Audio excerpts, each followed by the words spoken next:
नमस्ते दोस्तों, स्वागत है आपका अपने YouTube चैनल परीक्षा अनअकैडमी पे।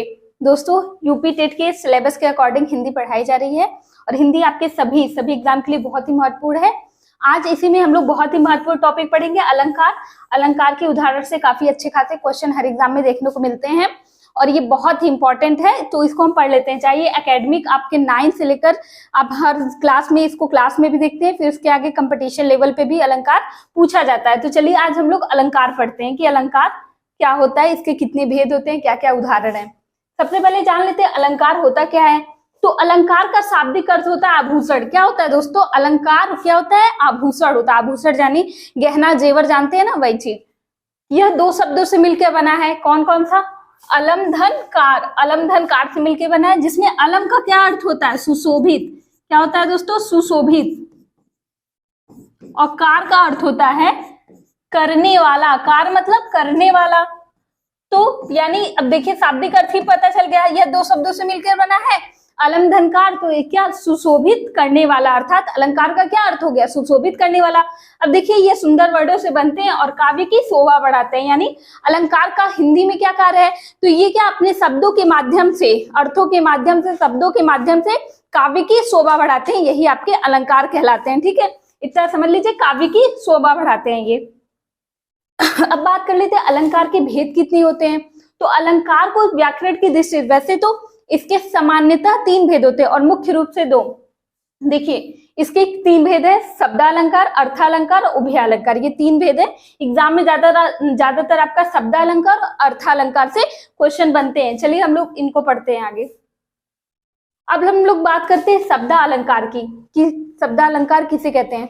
तो जब काव्य में शब्दों के माध्यम से चमत्कार उत्पन्न होता है, चमत्कार यानी जब अलंकृत किया जाता है, सुशोभित किया जाता है, तो वहां शब्दालंकार होता है। क्या होता है? शब्दगत। देखिए शब्दगत चमत्कार को शब्दालंकार कहते हैं। यानी जब पंक्तियों में, काव्य में शब्द के माध्यम से चमत्कार होता है, सुशोभित किया जाता है, तो वहां शब्दालंकार होता है। अब इसके भेद देखिए, अनुप्रास, यमक, पुनरुक्ति, विप्सा, वक्रोक्ति और श्लेष अलंकार, इतने होते हैं। इसमें से जो महत्वपूर्ण है उनको हम लोग आज देखेंगे। चलिए हम लोग देख लेते हैं कौन कौन से। पहले तो देख लीजिए शब्दालंकार के ये सब भेद है। किसके हैं? शब्दालंकार के। कौन कौन से? अनुप्रास, यमक, पुनरुक्ति, विप्सा, वक्रोक्ति, श्लेष अलंकार। एक एक करके हम लोग इसको पढ़ते हैं। सबसे पहले बहुत इंपॉर्टेंट है अनुप्रास अलंकार। हम लोग देखेंगे अनुप्रास अलंकार को पढ़ेंगे क्या होता है। अनुप्रास अलंकार 2 शब्दों से मिलकर बना है। कौन कौन से? अनुधन प्रास। अनुधन प्रास से बना है। अनु का अर्थ होता है बार बार। अनु का क्या अर्थ होता है? बार बार। और प्रास का अर्थ होता है वर्ड। क्या होता है? वर्ड। तो अब इसी से निकाल लीजिए आप, जहां क्या वर्ड की बार बार, वर्डों की बार बार आवृत्ति होती है। आवृत्ति यानी जब वो अपने आप को दोहराता है, तो वही क्या होता है? अनुप्रास अलंकार होता है। देखिए जब किसी भी वर्ड की बार बार आवृत्ति हो, तब जो चमत्कार होता है वह अनुप्रास अलंकार होता है। ठीक है, यानी वर्डों के माध्यम से, जहां वर्डों की आवृत्ति के माध्यम से चमत्कार होता है, वही आपका अनुप्रास अलंकार होता है। तो याद रखिएगा, शब्द अलंकार शब्द चल रहा है, तो यहाँ वर्ड और शब्द ही मुख्य होते हैं। चलिए देखते हैं अनुप्रास अलंकार के उदाहरण। इसके बहुत उदाहरण देखने को मिलते हैं, लेकिन हम लोग 4-5 देख लेते हैं कैसे हैं। जैसे देखिए, मुदित महीपति मंदिर आए, सेवक सचिव सुमंत बुलाए। मुदित महीपति मंदिर आए, सेवक सचिव सुमंत बुलाए। यहाँ दोस्तों देखिए माँ, फिर मुदित में माँ, महीपति में माँ, मंदिर में माँ। ठीक है, 3 बार आवृत्ति हुई है। फिर सेवक सचिव सुमंत बुलाए, यहाँ भी सवर्ड की 2 बार आवृत्ति हुई है। यहाँ भी 2 बार, माँ की 2 बार और इसकी 2 बार। तो यहाँ कौन सा होगा? अनुप्रास। वर्ड की आवृत्ति हो रही है ना दोस्तों, यही आपको पकड़ना है। जहां वर्ड की आवृत्ति होगी वहां अनुप्रास अलंकार होगा। ठीक है, बहुत ही आसान है। जहां वर्ड की आवृत्ति, अनुप्रास। देखिए, बंदो गुरुपद पदुम परागा, सुरुच सुबास सरस अनुरागा। यहाँ देखिए पद पदुम परागा, यहाँ पे भी प की 2 बार आवृत्ति हुई है। फिर सुरुचि सुबास सरस, देखिए यहाँ भी स वर्ड की आवृत्ति हुई है 3 बार। ठीक है, हम लोग देख रहे हैं आवृत्ति मतलब जानते हैं ना दोस्तों, दोहराव। यानी जब एक चीज अपने आप को दोबारा रिपीट करे, वही आपका आवृत्ति होता है। चलिए आगे बात करते हैं। चारु चंद्र की चंचल किरणें खेल रही थी जलथल में। ठीक है, ये लाइनें हम लोग ने पढ़ी हुई है। चारु चंद्र की चंचल किरणें खेल रही थी जलथल में। तो यहाँ च, यहाँ च वर्ड की आवृत्ति हुई है। च वर्ड की आवृत्ति हुई है। फिर विमल वाड़िनी वीड़ा ली कमल कोमल क्रम में संप्रीत। यहाँ देखिए वी वा की आवृत्ति हुई है कि नहीं दोस्तों, और यहाँ क हुई है क। तो देखिए सब में क्या हो रहा है, आवृत्ति हो रही है। उसी तरह देखिए एक ये है रघुपति राघव राजा राम पतित पावन सीताराम। इसमें देखिए रघुपति राघव राजा राम र की होती है, फिर पतित पावन सीताराम उसमें प वर्ड की आवृत्ति होती है। ठीक है, तो जहां भी वर्डों की आवृत्ति होगी वहां पे आपका अनुप्रास अलंकार होगा। चलिए अब आगे बढ़ते हैं हम लोग। अब अनुप्रास के उपभेद, यानी अनुप्रास के भी भेद होते हैं। ठीक है, इनके भी 5 भेद होते हैं। वो देखिए कौन कौन से होते हैं। छेका अनुप्रास, वृत्त्या क्या होता है, वृत्त्या नहीं वृत्त्या होता है, वृत्त्यानुप्रास, वृत्त्यानुप्रास। फिर लाटानुप्रास, अंत्या होता है, अंत्या, अंत्यानुप्रास, और श्रुत्य अनुप्रास। तो कौन कौन से अनुप्रास के 5 भेद पूछे तो ध्यान रखिएगा, छेका अनुप्रास, वृत्त्या अनुप्रास, लाटा अनुप्रास, अंत्या अनुप्रास और श्रुत्य अनुप्रास। कौन कौन से, छेका वृत्त्या लाटा अंत्या श्रुत्या, छेका वृत्त्या लाटा अंत्या श्रुत्या, ये याद रखिएगा। ये सब अनुप्रास के उपभेद है। इनसे भी क्वेश्चन कभी कभी जब वो डीपली में जाता है तो पूछ लेता है अनुप्रास का कौन सा भेद है। ठीक है, तो इसको हम लोग अच्छे से समझ लेते हैं। चलिए बात कर लेते हैं छेका अनुप्रास। छेका का मतलब क्या ये होता है दोस्तों, छेक ले, यानी जब छेका का मतलब क्या होता है, छेकना। तो देखिए जिस जगह पर स्वरूप और क्रम से अनेक व्यंजनों की आवृत्ति एक बार होती है, यानी उसकी एक व्यंजन की आवृत्ति एक बार और हो जाएगी, एक बार और अपने आप को दोहरा लेगा, वही आपका छेका अनुप्रास होता है। बहुत आसान होता है, बस एक वर्ड की आवृत्ति एक बार और हो जाती है। इसमें इतना ही याद रखिएगा, एक वर्ड की आवृत्ति एक बार और हो जाती है। जैसे देखिए रिझी रिझी रस्सी रस्सी हंसी हंसी उठे, रिझी रिझी रस्सी रस्सी हंसी हंसी उठे। यहाँ देखिए र की, देखिए और सबसे बड़ी बात स्वरूप और क्रम, यानी उसका स्वरूप और क्रम जैसे का तैसा ही रहेगा। देखिए यहाँ री और री देखिए दोनों आया है कि नहीं, फिर रस्सी रस्सी यहाँ पे देखिए वैसे ही आ गया, फिर हंसी हंसी। अब देखिए इधर के भी सारे सब अपने आप को क्या स्वरूप और क्रम से वैसे ही दोहरा रहे हैं। तो हुआ ना दोस्तों, छेका अनुप्रास आप तुरंत पकड़ लेंगे जब आपको एक ही तरह के वर्ड स्वभाव और क्रम से एक ही तरह क्या दिखे, आवृत्ति उनकी दिखे। जैसे देखिए सांसें भरे आंसू भरी कहत दही दही, दही दही देखिए दही दही में भी आपका क्या है, छेका अनुप्रास है। ठीक है दोस्तों, यहाँ से छेका अनुप्रास समझ लीजिएगा। अब आगे बात करते हैं हम लोग वृत्त्या अनुप्रास की। किसकी बात करेंगे, वृत्त्या अनुप्रास की। वृत्त्या अनुप्रास देखते हैं। इसमें क्या होता है, जब व्यंजन की आवृत्ति बार बार हो और वहां पे क्या होता है, वृत्त्या अनुप्रास अलंकार होता है, यानी एक व्यंजन की आवृत्ति बार बार हो। जैसे देखिए चामर सी चंदन सी चांद सी चांदनी चमेली चारू चंद्र सुघर है, चामर सी चंदन सी चांद सी चांदनी चमेली चारू चंद्र सुघर है। यहाँ देखिए च देखिए सब बार बार हो रहा है कि नहीं, अपने आप को आवृत्ति बार बार हो रहा है। इसी में ये भी आ जाएगा चारू चंद्र की चंचल किरणें खेल रही जल तल में। जब एक वर्ड की आवृत्ति बार बार हो वहां आपका वृत्त्या अनुप्रास होगा। ठीक है, ये याद रखिएगा। अब आगे हम लोग बात करते हैं लाटा अनुप्रास की। लाटा अनुप्रास अलंकार क्या होता है, जिस जगह पर शब्द और वाक्य की आवृत्ति हो, ठीक है, शब्द और वाक्य की आवृत्ति एक ही तरह से हो, लेकिन उनके अर्थ में, यानी अब यहाँ ध्यान रखिएगा, उनके अर्थ में भिन्न हो जाता है, अर्थ में अन्वय हो जाता है। अन्वय करने पर भिन्नता आ जाती है। क्या आती है, भिन्नता आती है। यानी वर्ड तो वही आएंगे लेकिन जब आप उनका अर्थ निकालेंगे तो अलग आ जाता है। जैसे देखिए इसका सबसे फेमस उदाहरण है पूत सपूत तो का धन सच है, पूत कपूत तो का धन संचय। ठीक है, देखिए एक ही तरह के वर्डों की आवृत्ति होती है, पूत पूत पूत, ठीक है, तो का धन संचय एक ही तरह आया है कि नहीं। तो ये क्या हो जाता है, ये भी आपका किसमें जाता है, लाटा अनुप्रास। और एक है मांगी नाव न केवट आना, मांगी नाव न केवट आना, ये भी आपका किसका उदाहरण है, ये आपका लाटा अनुप्रास का है। ठीक है, जहां पे वर्डों की आवृत्ति, शब्दों की आवृत्ति एक ही तरह से होती है लेकिन उनका अर्थ अन्वय करेंगे तो अलग हो जाता है। ये आपका कौन सा है, लाटा है, ये याद रखिएगा। अब बात कर लेते हैं हम लोग अंत्य अनुप्रास की। अंत्य अनुप्रास, अंत्य अनुप्रास अलंकार क्या होता है, जिस जगह अंत में तुक मिलता, अंत्य में, अंत में तुक, अंत्य आ गया तो समझ लीजिए अंत में क्या मिलेगा, तुक मिलेगा। वही क्या होता है, अंत्य अनुप्रास अलंकार। ठीक है, इसकी यही ध्यान लीजिएगा। नाम से पकड़, दोस्तों आप लोग नाम से पकड़ा करिए, नाम में ही देखिए छुपा रहता है अंत्य अनुप्रास, तो अंत में क्या मिल रहा है, तुक मिल रहा है। जैसे लगा दी किसने आकर आग, कहाँ था तू संशय के नाग। ठीक है, लगा दी किसने आग, कहाँ था तू संशय के नाग। ये देखिए आग और नाग में क्या है, यहाँ पे देखिए दोनों में क्या है, आपको तुक मिल रहा है। ठीक है, तो ये आपका क्या हो गया, अंत्य अनुप्रास।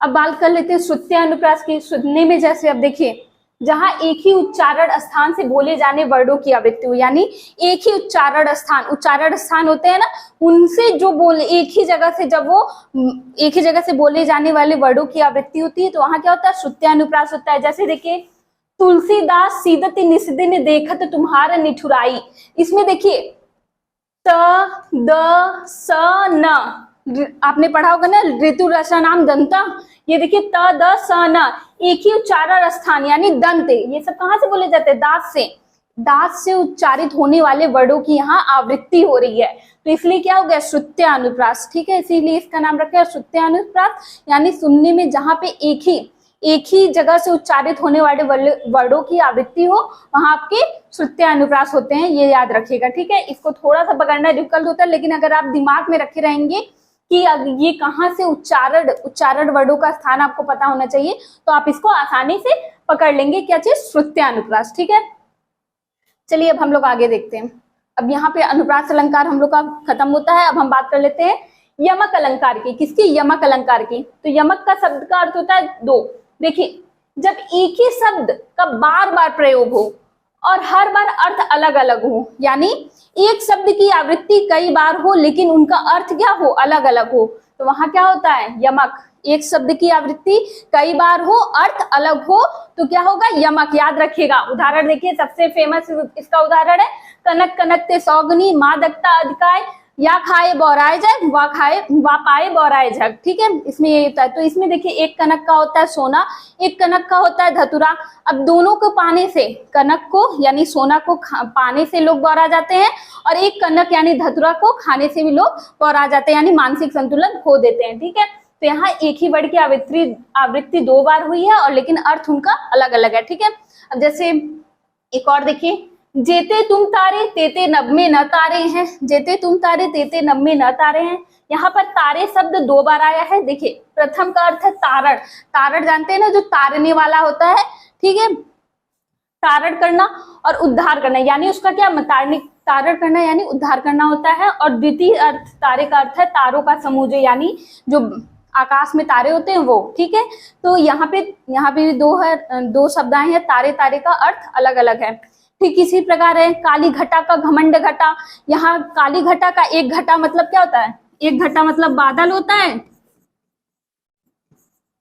और एक होता है घटा मतलब कम होना। तो काली घटा का घमंड घटा, यानी यहाँ भी दो चीज हो गई। ठीक है, तो जहां वर्डों की आवृत्ति दो बार हो और क्या उसके अर्थ अलग अलग हो, वहां यमक अलंकार होता है। ठीक है दोस्तों, यहाँ से यमक अलंकार हम लोग समझ लिए। अब हम लोग आगे बढ़ते हैं।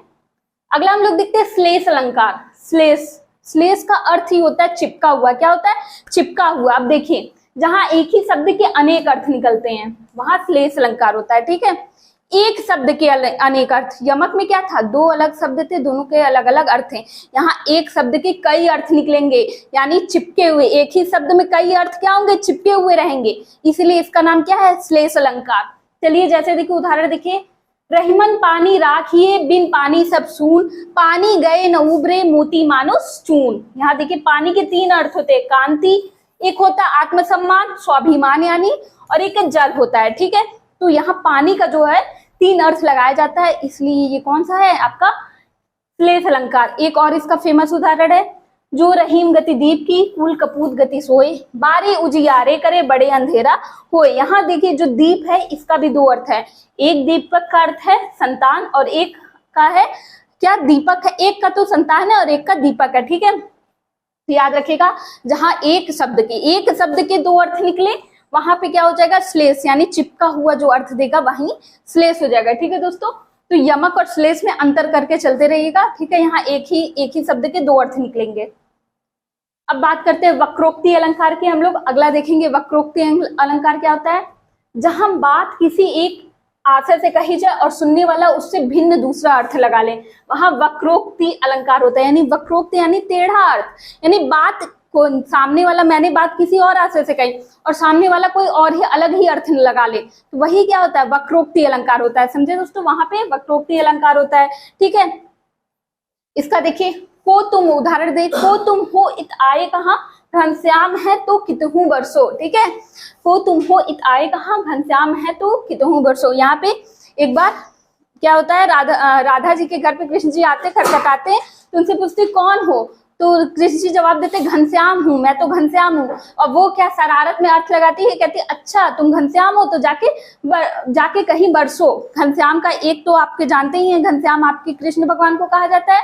दूसरा घनश्याम, घन मतलब क्या होता है, बादल, और श्याम मतलब होता है काला रंग, यानी काले बादल हो तो जाके कहीं और बरसो। ठीक है दोस्तों, तो यहाँ देखिए दूसरा अर्थ निकल रहा है, यानी जब वक्ता कुछ और कहे और श्रोता सुनने वाला दूसरा अर्थ निकाल ले, वही आपका वक्रोक्ति अलंकार होता है। अब आगे बढ़ते हैं हम लोग अर्थालंकार। अब शब्दालंकार खत्म हो गया दोस्तों, जितनी इंपॉर्टेंट चीजें थी, इंपॉर्टेंट अलंकार थे, उसको हम लोग पढ़ लिए। अब यहाँ से हम लोग अर्थालंकार देख लेते हैं। जिस जगह पर अर्थ के माध्यम से, अर्थ है तो क्या होगा, अर्थ के माध्यम से काव्य में चमत्कार होगा, वहां क्या होगा, अर्थालंकार होगा। अर्थ के माध्यम से चमत्कार होगा तो अर्थालंकार होगा। चलिए इसके भेद पढ़ते हैं। अर्थालंकार के दोस्तों 100 से अधिक भेद पाए जाते हैं एग्जाम में, 100 से अधिक भेद पाए जाते हैं, लेकिन जो जरूरी है उसको हम लोग आज देख लेते हैं। पहले क्या देखेंगे, उपमा अलंकार क्या होता है। उपमा अर्थात तुलना या समानता। उपमा का मतलब ही क्या होता है, तुलना या समानता। जब उपमान में उपमेय की तुलना किससे, गुण धर्म या क्रिया के आधार पर की जाती है। उपमान से उपमेय की तुलना गुण धर्म या क्रिया के आधार पर की जाती है, तो वहां उपमा अलंकार होता है। अब इसमें 4 चीजें होती हैं दोस्तों, उसको हम लोग देख लेते हैं क्या क्या होता है, क्योंकि ये आगे अभी उत्प्रेक्षा वगैरह कई जगह इसकी जरूरत पड़ेगी। देखिए, उपमेय क्या होता है, वह शब्द जिसकी उपमा दी जाए, यानी जिसकी तुलना की जाती है, जिसकी उपमा दी जाए वो आपका उपमेय हो गया।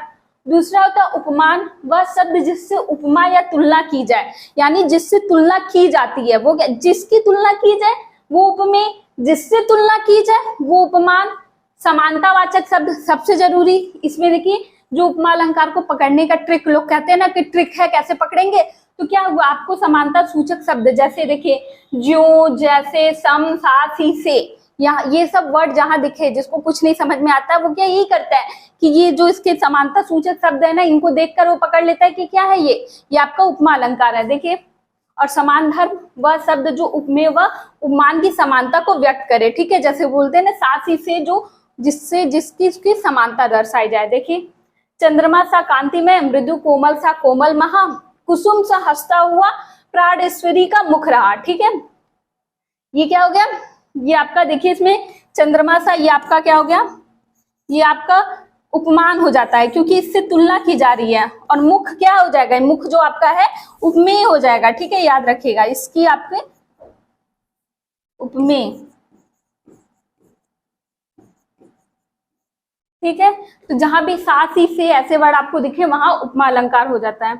अब आगे बढ़ते हैं हम लोग रूपक अलंकार की बात कर लेते हैं। रूपक अलंकार क्या होता है, जहां उपमेय में उपमान का निषेध रहित यानी भेद रहित आरोप हो, अर्थात उपमेय को उपमान का ही रूप कह दिया जाए, यानी अब तुलना नहीं करनी है, डायरेक्ट उपमेय को ही उपमान कह दिया जाए। जैसे देखिए, बीती विभावरी जागरी, अंबर पनघट में डुबो रही तारा घट उषा नागरी। यहाँ देखिए अंबर पनघट, तारा घट, उषा नागरी में उपमेय उपमान मतलब दोनों एक ही हो गए, अंबर और पनघट एक हो गए। अंबर तो आसमान होता है, पनघट नीचे होता है, दोनों को एक ही कर दिया गया। तारा घट को एक कर दिया गया, उषा नागरी को। और एक को ये है, चारु चंद्र की चंचल खिरने, सॉरी मैया मैं तो चंद्र खिलौना ले हो, यानी जो चंद्र खिलौना है उसमें भी क्या कर दिया, उपमेय को उपमान ही बता दिया गया है। ठीक है, ये याद रखिएगा, मैया मैं तो चंद्र खिलौना ले हो, ये भी आपके रूपक अलंकार का ही उदाहरण है। अब आगे देखते हैं हम लोग उत्प्रेक्षा अलंकार। इसमें क्या होता है, जहां उपमेय में उपमान की संभावना व्यक्त की जाए। अभी तक क्या था, एक में तुलना की गई थी, एक में उपमेय को ही उपमान बता दिया गया था। अब यहाँ क्या किया जा रहा है, संभावना व्यक्त की जाएगी, वहां पे क्या होता है, उत्प्रेक्षा होता है। इसमें देखिए ट्रिक, जो लोग कहते हैं ट्रिक है, तो क्या है इसको पकड़ने का? जनु मनु मानो जानो इव, इव जनु जानो मनहु मानो, ऐसे शब्द आपको देखने को मिलते हैं किसमें? उत्प्रेक्षा में, जहां आपको जनु जानो मनु मानो इव, ठीक है, यहाँ ये सब शब्द देखने को मिले संभावना वाले शब्द, वहां आपका क्या होता है? उत्प्रेक्षा। ठीक है, उत्प्रेक्षा के भी 3 भेद होते हैं, वस्तु उत्प्रेक्षा, हेतु उत्प्रेक्षा और फल उत्प्रेक्षा। ये सब ज्यादा डीप हो जाएगा, हम लोग उत्प्रेक्षा का अलंकार देखें। देखिए, उसका मुख मानो चंद्रमा है, उसका मुख मानो चंद्रमा है। मानो क्या है? जब मानो कर दिया गया तो क्या हो गया आपका? उसको मान लिया गया, एक संभावना व्यक्त की जा रही है, तो आपका उत्प्रेक्षा होगा। लेकिन अगर कहते हो उसका मुख चंद्रमा के समान है, जब हम लोग समानता एकदम दिखा देंगे, एकदम बराबर, तो आपका रूपक हो जाएगा। जब मान लिया जाएगा तो आपका क्या होगा? उत्प्रेक्षा। जैसे एक और देखिए, सोहत ओढ़े पीठ पटु श्याम सलोने गात, मनो नीलमणि सैल पर आतपु परयो प्रभात। देखिए यहाँ भी क्या है? मनो, तो मनो से आप सीधे क्या पकड़ लेंगे? यहाँ भी क्या हो जाएगा आपका? उत्प्रेक्षा अलंकार हो जाएगा। अब आगे बढ़ते हैं हम लोग भ्रांति मान अलंकार। भ्रांति जानते ही है। देखिए, जहां समानता के कारण एक वस्तु में किसी दूसरी वस्तु का भ्रम हो, वहां भ्रांति मान अलंकार हो, यानी अत्यंत इतनी ज्यादा समानता हो जाए कि सामने वाले को उसको देखकर वही चीज होने का भ्रम हो जाए। देखिए, जैसे पाए महावर देन को नाइन बैठी आए, फिर जानी महावरी एड़ित मीड़ित जाए। यहाँ पे जब एक नायिका के पांव रंगने नाइन आती है तो अपना एक लाल रंग का वस्त्र जिससे वो पोंछते भूल जाते हैं, और नायिका का पैर जो एड़ी रहता है इतना लाल होता है कि उसी को महावर समझ के बार बार क्या करती है? मीजती है, उसको मतलब रगड़ती है। तो इसीलिए क्या यहाँ उसके महावर को क्या मान लिएगा? उसके पैर ही इतना भ्रम हो जाता है कि इसको नाइन को उसको उसके एड़ी को महावर का समझ के वो भ्रम कर लेती है कि क्या, कि उसका पैर ही क्या हो गया? एक महावर हो गया, उसके एड़ी क्या हो गया? महावर हो गया। और इसका है, तब देख मुन्ना सिर पर माँ के सिर पर 2-2 चोटी, भयमान कर भाग उठा सिर पर सर पे लोटी। यहाँ पे भी जब मुन्ना आता है माँ के पास, उसके माँ क्या करती है? 2-2 चोटी बना के बैठी रहती है, तो उसको देख के बच्चा जो रहता है देख के डर जाता है कि क्या है ये? एक जैसे सांप है, चोटी क्या मान लेता है? सांप मान लेता है। ठीक है, जहां पे भ्रांति हो जाए यानी भ्रम हो जाए, तो जैसे बच्चे को माँ की चोटी देखकर सांप होने का भ्रम हो जा रहा है, यहाँ नाइन को उसकी एड़ी देखकर महावर होने का भ्रम हो रहा है, तो क्या हो जाएगा? भ्रांतिमान अलंकार हो जाएगा। अब संदेह अलंकार की बात कर लेते हैं, जहां अति सादृश्यता के कारण उपमेय और उपमान में अनिश्चय की स्थिति बनी रहती है, अर्थात जब उपमेय में अन्य किसी वस्तु का संशय उत्पन्न हो जाए, यानी जब कि मतलब ये है कि नहीं, एक संदेह बना रहे, वहां क्या होता है?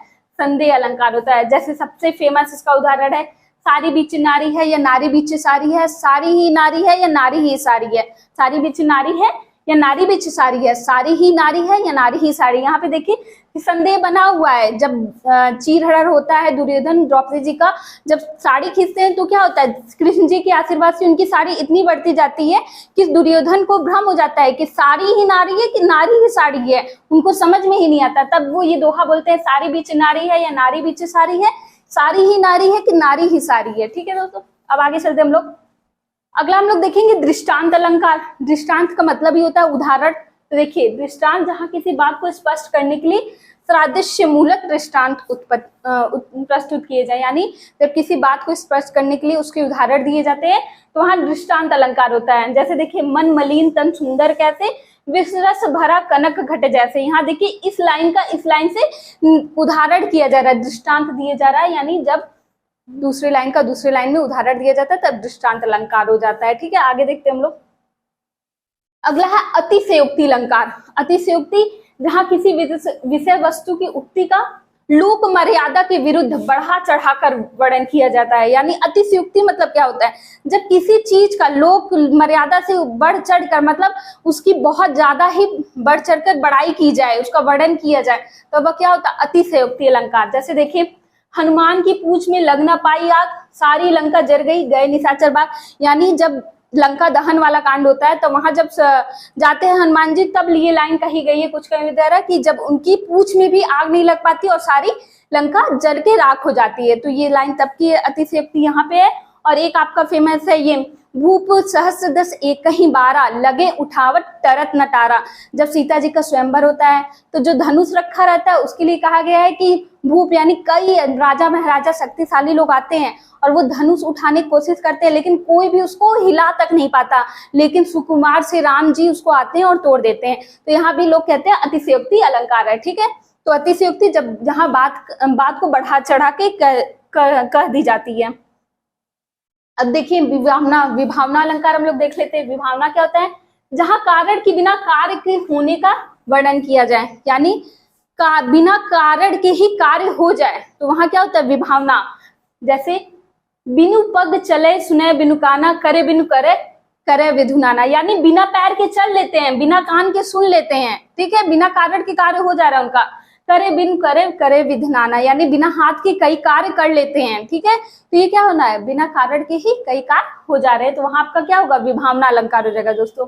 अब बात कर लेते हैं अन्योक्ति अलंकार की। अन्योक्ति अलंकार क्या होता है? जहां किसी वस्तु या व्यक्ति को लक्ष्य कर कही जाने वाली बात दूसरे के लिए कही जाए, वहां अन्योक्ति अलंकार होता है। आजकल चले ना व्यंग कसना। ठीक है, अन्योक्ति का मतलब ही वही होता है, मतलब जब हमें किसी को बात किसी और को कहना है, लेकिन टेढ़े अर्थ में किसी और को मतलब कह दी जाए, मतलब किसी और माध्यम से उस व्यक्ति तक बात पहुंचाई जाए, वो क्या होता है? अन्योक्ति।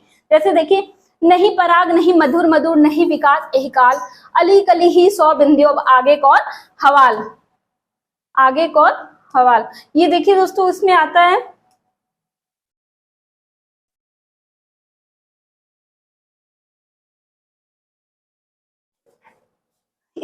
देखिए इसमें क्या होता है? नहीं पराग नहीं मधुर मधुर नहीं विकास एहि काल, अली कली ही 100 बंधियों आगे कौन हवाल।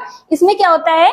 ये बिहारी जी की एक पंक्ति है, वो राजा जी को बताते हैं कि जब वो नायिका की मतलब अभी नायिका बहुत कम उम्र की रहती है, उनके प्रेम में आसक्त होके वो पूरा क्या करते हैं? राजबार छोड़ के बस उसी के चक्कर में पड़े रहते हैं। तब वो एक कली को माध्यम बना के समझाते हैं कि जब अभी वो कली खिली नहीं है तो आपका ये हाल है, जब वो कली खिल जाएगी तब क्या हाल होगा। ये इसके लिए तब बिहारी जी की लाइनें हैं। तो मतलब ये अन्योक्ति, एक के माध्यम से दूसरी चीजें बताई जाती हैं। अब आगे बात करते हैं विरोधाभास अलंकार की। जहां वास्तविक विरोध न होते भी विरोध का आभास हो, वहां विरोधाभास अलंकार होता है, यानी विरोध न होते भी विरोधाभास हो। जैसे देखिए, या अनुरागी चित्त की गति समझे नहीं कोई, जो जो बूढ़े श्याम रंग त्यो त्यो उज्जवल होए। विरोध तो नहीं है, लेकिन देखिए बूढ़े श्याम रंग, यानी देखिए जब कोई चीज कपड़े श्याम रंग में जाती है तो वो काला होना चाहिए ना, लेकिन वो त्यो त्यो उज्जवल हो रही है, वो उतनी ही क्या हो रही है? साफ हो रही है, सफेद हो रही है। तो ये क्या हो गया? वास्तविक विरोध न होते भी एक विरोध उत्पन्न हो रहा है। अब हम लोग बात करते हैं विशेषोक्ति अलंकार की। जहां कारण के रहने पर भी कार्य नहीं होता, वहां विशेषोक्ति अलंकार होता है। दोस्तों ये हो गया ना आपका विभावना अलंकार का उल्टा। विभावना में क्या होता है?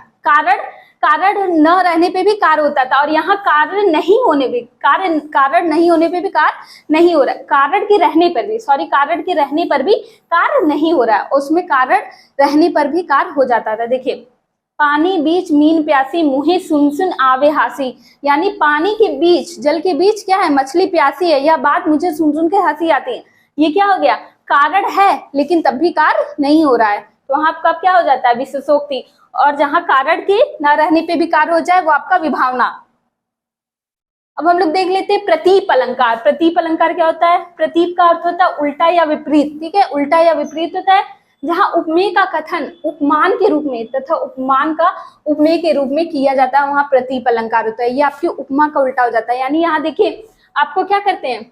उपमेय का उपमान में के रूप में तथा उपमान का उपमेय के रूप में किया जाता है। जैसे देखिए, उतरी नहाए जामुन जल जो शरीर समश्याम, उतरी नहाए जमुन जल जो शरीर समश्याम। यहाँ यमुना के श्याम जल की समानता रामचंद्र के शरीर से कर दी गई है, यानी यमुना की समानता रामचंद्र के शरीर से कर दी गई है। इसलिए यहाँ क्या करते हैं? इसको किसको उपमेय बना दिया? रामचंद्र जी के शरीर को उपमेय बना दिया गया है और यमुना को उपमान बना दिया गया है। तो ये क्या हो गया? आपका प्रतीप अलंकार। ठीक है दोस्तों, अगला देखते हैं अर्थांतरन्यास अलंकार। इसमें क्या है? जहां किसी सामान्य बात का विशेष बात से तथा विशेष बात का सामान्य बात से समर्थन किया जाए, वहां अर्थांतरन्यास होता है। यानी सामान्य बात का विशेष बात से, विशेष बात का समान बात से समर्थन किया जाए, वहां अर्थांतरन्यास अलंकार होता है। जैसे देखिए, सबे सहायक सबल के कून निबल सहाय, पवन जगावत आग को दीपहि देतु बुझाए। यहाँ देखिए इन दोनों का क्या किया? एक दूसरे से समर्थन किया जा रहा है, इसलिए यहाँ क्या है? अर्थांतरन्यास अलंकार हो रहा है, अर्थांतरन्यास अलंकार। चलिए आगे बढ़ते हैं। दोस्तों यहाँ पे जितने अलंकार थे सारे खत्म हो गए हैं। हम लोग ने शब्द अलंकार और अर्थालंकार देख लिया, इसमें जितने महत्वपूर्ण अलंकार थे उसको देख लिए। अगर आपको वीडियो पसंद आई हो तो कमेंट बॉक्स में जरूर बताइएगा, और इसी तरह हमारा साथ देते रहिए, हमसे जुड़े रहिए। मिलते हैं नए वीडियो में नेक्स्ट टॉपिक के साथ, तब तक के लिए जय हिंद जय भारत।